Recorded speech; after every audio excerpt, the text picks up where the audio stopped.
pain, physical, mental, emotional. Sometimes you can't separate the difference. Pain is something that we all, as a collective, every single human, we bear the burden. We all share commonality. We can all relate for certain things such as pain.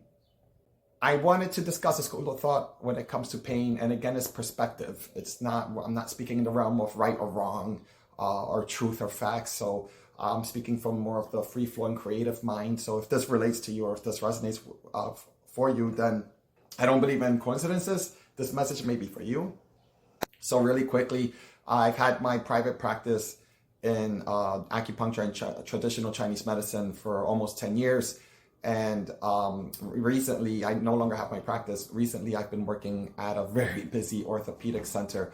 And I thought I knew pain, but now I understand how much people are in pain. Like it's crazy, treating 50, 60, sometimes close to 70 people a week. I've never experienced that before as far as the inflow of treating people. And 100% of them have one thing in common. Again, I'm in a pain practice, and it's a pre or post-surgical kind of a practice with thousands of doctors. So I'm fortunate to get this perspective, school of thought, that I would have never experienced, even though I work with pain. But this is a perspective, again, that I've never would have experienced if I wasn't in this situation or working within this environment. There are so many people in pain. I was like, oh, so many people are in pain, and it's crazy. You know, let me give you a perspective. And again, this is from my perspective and my experiences. You know, feng shui doctor once told me that, especially when I was working with my private practice, I had a feng shui doctor check the pulse or palpated the pulse of my practice so that I can have it flourish. And I commissioned him to come in, and so he can check the chi and the energy and the vibration of the practice prior to me opening it up many years ago. And he used the 5-element theory that I use in Chinese medicine, metal, water, wood, fire, and earth, along with the yin and yang theory. He used the 5-element theory, and he said clients, when they come in, they represent the water from the 5-element theory. And the practice itself, the waiting room, represents wood. Think of like trees or plants and nurturing medicinal medicine. So he says, you don't want people sitting in the waiting room ready to come in and wanting to leave, because that's like considered bad feng shui, right? So he said, how do you create feng shui in your facility so that you can continue to receive people coming in, clients coming in, staying for a while, not eating so fast, right? And the practice, and wanting to stay enough so that we can work with healing and facilitate together between client and practitioner. And so in this school of thought, he, and I understood it as an acupuncturist, he says, how do you keep the water flowing and not stagnating and not vomiting out the place neither, right?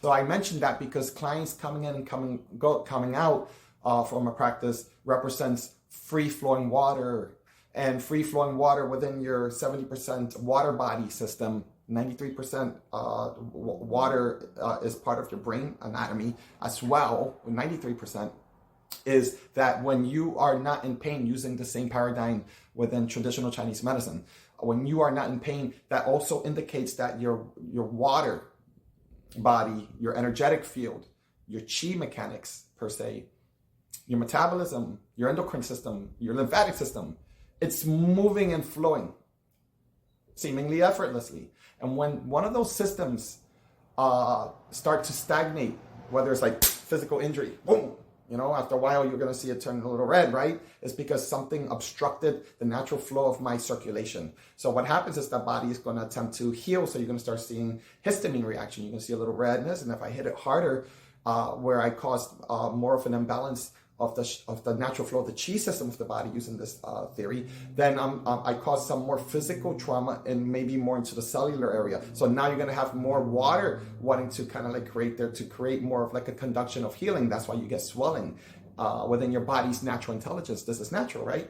And from a massage therapist point of view, from an acupuncturist point of view, Chinese Qigong, Kung Fu point of view, if you know that if you hit something hard enough to a certain degree, you can hopefully increase the healing time by massaging it through to promote its natural flow. Hence the free-flowing energy, free-flowing water body, right?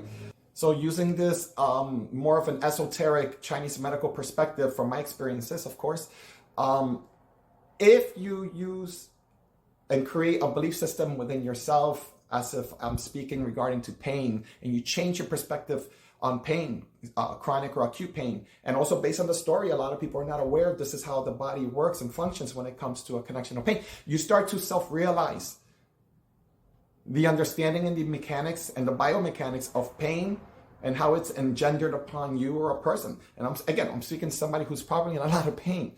And what I'm saying, will it change your pain? No. What I'm saying, and I do believe in grace, so it's possible, but what I'm saying is not indicating that you're going to be pain-free. No, what I'm asking you to do, for using this esoteric point of view, is to understand the lesson and the hidden pearl of wisdom behind pain, especially if pain is not going away, especially after I massaged it out and 3 months later I have like almost like an arthritis or an arthritic imbalance that stagnant. It happens. It could be a minor injury. It happens to many of us, right? And because a lot of the time something minor invokes something that was already hidden within, some kind of like a pathology or a weakness or an insufficiency, and you tip the scale. And now you're going to show something that was deeper. And it happens all the time with minor injuries. I see it all the time. Pain for me, within my experiences and how I see it, and it's always moving. I don't even hold on to it. I'm always working with it, like molding with it. So what I say today might change tomorrow with it, just about anything. But pain for me are like the bells and whistles to your intelligent body, which is 4.5 million years evolved.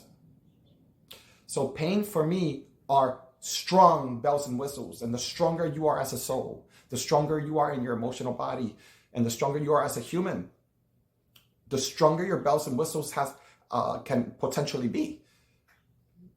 And once you start changing the identity and the patterns of pain, then you can start going deeper within the rationality and the reasoning, so that you can understand as to why you can't you find yourself going to an acupuncturist, a physical therapist, a chiropractor per se, and for whatever the reason, it's been 3 months, your lower back pain hasn't gotten better, right?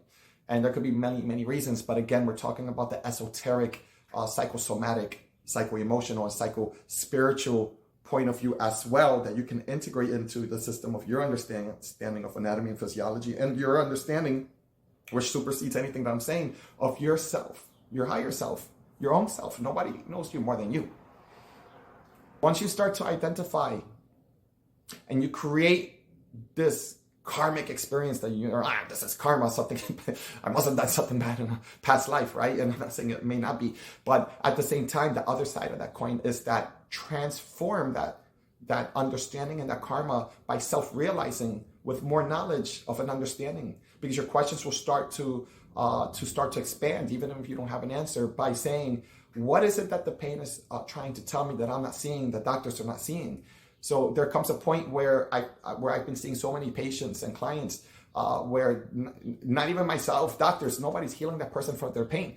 And most of those people, not all of them, most of them from my experiences only, are because they are not ready, not capable, or maybe insufficient, or refusing flat out to go deeper within their sea of knowledge. They get stuck, or they choose to stay within the paradigm of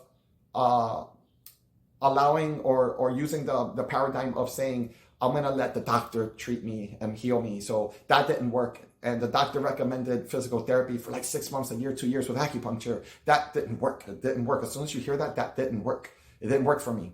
Now surgery. I'm not saying surgery is bad. Surgery has its reasons.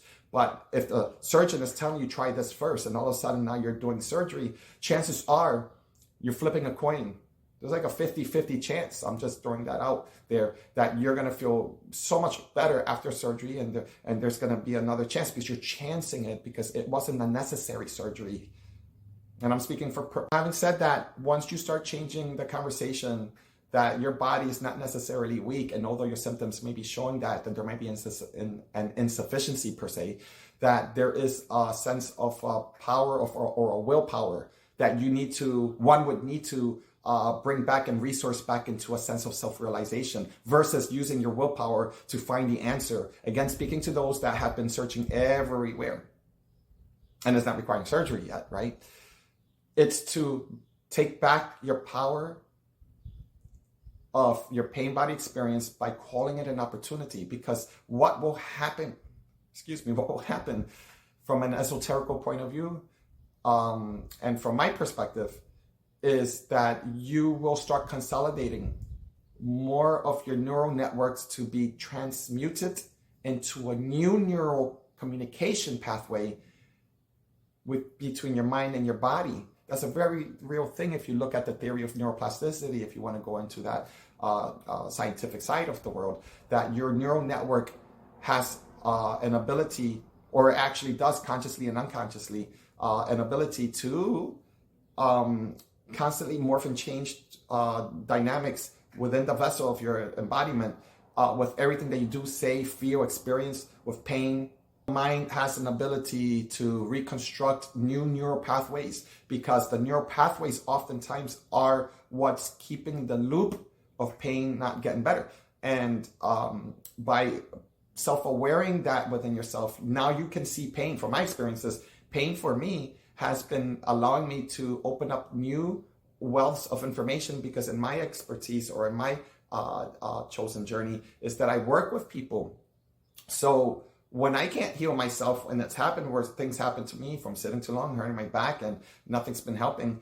And within that time, when I start to open up this conversation within myself, more information started to come. And as I start to get better, it allowed me an ability to be able to give it back forward, because the wisdom of having had failed, the wisdom of not having had gotten better, the wisdom of knowing what it's like to live out your karma and feeling crummy, but also seeing the same karma as an opportunity per se, and the wisdom behind seeing them as two ends of the same stick, or two sides of the same coin, it leads to more ascended questions. And then when you start looking within yourself, don't be surprised that now the research that you couldn't find before starts to come to you. The right teacher, or the right instructor, or the right physician that will work with you, or your guides will speak to you, because now you're looking inwardly. Once you start to activate with a different mindset, that pain is an opportunity, and you give yourself self-trust and a belief system from within yourself, as simple as it may sound,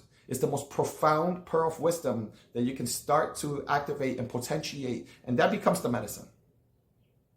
That becomes the medicine, because healing is a journey. And once you start activating your journey, that even as you walk in pain, you walk anyway.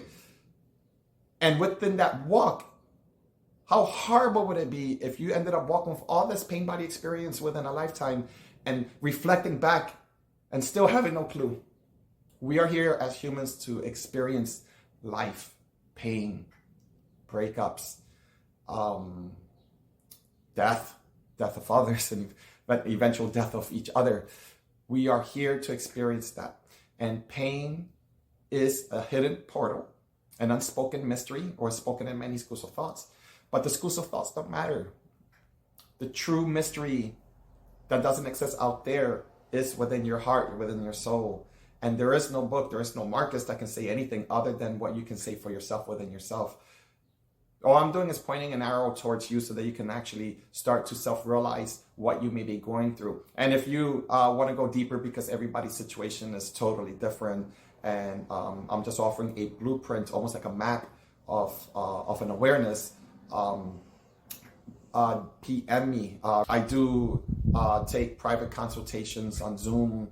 I'm in New Jersey, so we can always meet up in New Jersey, but I'm not limited to New Jersey. So if I resonate with you in any way, we can discuss rates and whatnot. If you have any questions, and even if you're not ready, reach out to me anyway, and I would love to have a chat with you.